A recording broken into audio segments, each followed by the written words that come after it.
Baik, Assalamualaikum warahmatullahi wabarakatuh. Selamat pagi semuanya. Perkenalkan, nama saya Helawah Abek dengan NPM 048.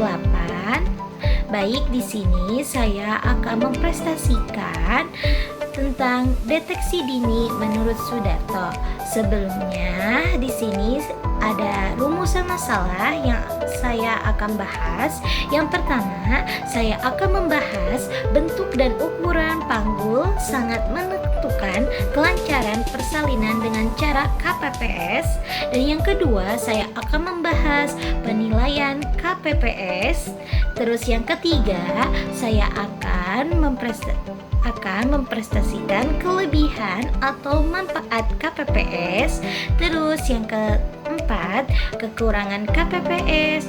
Dan yang kelima, ada cara pengukuran KPPS. Dan terakhir, ada grafiknya terdiri dari 4 area atau daerah, yaitu hijau tua, hijau muda, kuning, dan merah. Baik, yang pertama di sini ada bentuk dan ukuran panggul sangat menentukan kelancaran persalinan dengan cara KPPS.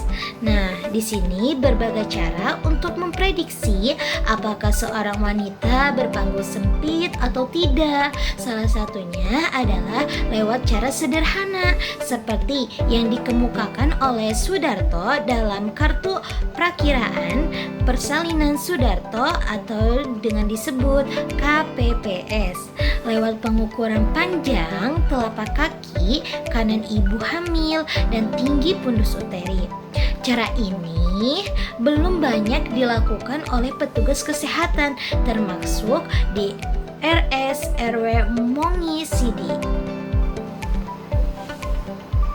Sehingga diharapkan dengan penelitian ini selain dapat membantu ibu hamil yang beresiko panggul sempit, juga membuktikan teori pengukuran panjang telapak kaki kanan ibu hamil yang berhubungan dengan kejadian panggul sempit untuk tindakan antisipasi dalam penanganan pada saat proses bersalin nantinya. KPPS juga digunakan untuk memperkirakan kemungkinan terjadi distosia. Baik, selanjutnya ada penilaian KPPS. Nah, di sini juga terbagi menjadi beberapa bagian. Yang pertama ada perpotongan koreksi, kedua pengukuran pada grafik akan jatuh pada salah satu daerah. Baik, yang kedua yaitu untuk menentukan terjadinya disproporsi cephalopelvic, yaitu cephalopelvic disproportion atau CVD adalah suatu bentuk ketidaksesuaian antara ukuran kepala janin dengan panggul ibu, yang mana ukuran kepala atau tubuh janin terlalu besar untuk melewati panggul ibu. Dan selanjutnya yang ketiga ada menetapkan tempat persalinan. Terus yang keempat yaitu ada melakukan pemberdayaan terhadap ibu bersalin, suami maupun keluarga agar mempersiapkan mental biaya untuk rujukan terencana. Terus selanjutnya di sini ada kelebihan atau manfaat dari KPPS. Yang pertama yaitu untuk meningkatkan sensitivitas dan spesifitas sistem scoring mengenai cara persalinan yang dibutuhkan. Terus ada yang kedua yaitu dapat memperkirakan terjadinya distosia atau persalinan sulit atau disfungsional sebelum persalinan dimulai. Terus yang ketiga yaitu mencegah rujukan yang terlambat. Nah, baik. Selanjutnya ada kekurangan KPPS. Nah, di sini itu tidak bisa digunakan dengan kehamilan dengan kelainan, misalnya hidramion, plasenta previa, solusio plasenta, dan lain-lain.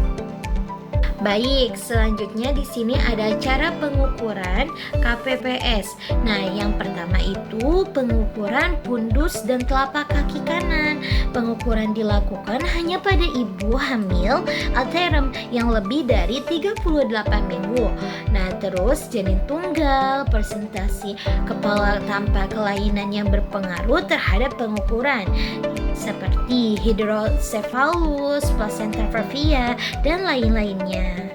Nah, yang kedua ada pengukuran tinggi pundus. Nah, di sini juga ada beberapa caranya. Yang pertama, ibu hamil dalam posisi berbaring. Terus yang kedua, kandung kemih dikosongkan jika ibu hamil dalam posisi berbaring.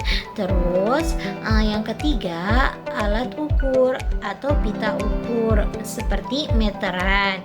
Nah, terus yang keempat ada cara pengukuran puncak fundus uteri sampai simplisis. Terus yang terakhir ada hasil diplot pada sumbu tinggi fundus uteri. Nah, baik, yang ketiga di sini ada pengukuran telapak kaki kanan terpanjang. Nah, di sini juga ada cara-caranya loh. Yang pertama yaitu ibu hamil posisi berdiri tanpa alas kaki. Terus yang kedua, alat ukur seperti pita pengukur atau meteran. Terus yang ketiga ada cara pengukuran. Di sini itu dari tumit sampai ujung jari kaki kanan terpanjang.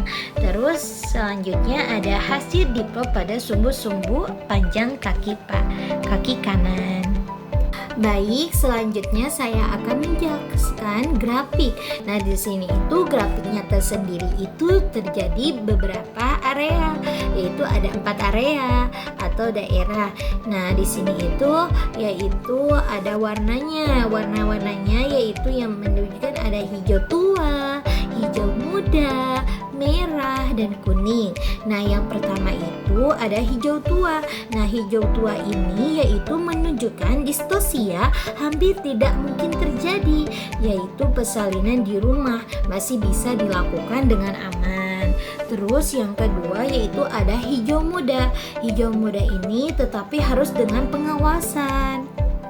Terus ada juga warna kuning. Nah, warna kuning ini menunjukkan distosia sering terjadi. Persalinan harus ditangani tenaga kesehatan atau harus dirujuk. Terus yang terakhir yaitu ada warna merah. Di daerah warna merah ini menunjukkan distosia kemungkinan besar terjadi. Kerujukan mutlak dilakukan. Ini menurut Podi Rohjati pada tahun 2003.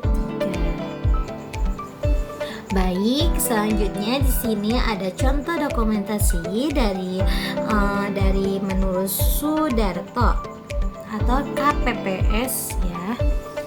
Baik, bisa diperhatikan. Baik, selanjutnya yaitu ada kesimpulan. Kesimpulannya, bentuk dan ukuran panggul sangat menentukan kelancaran persalinan.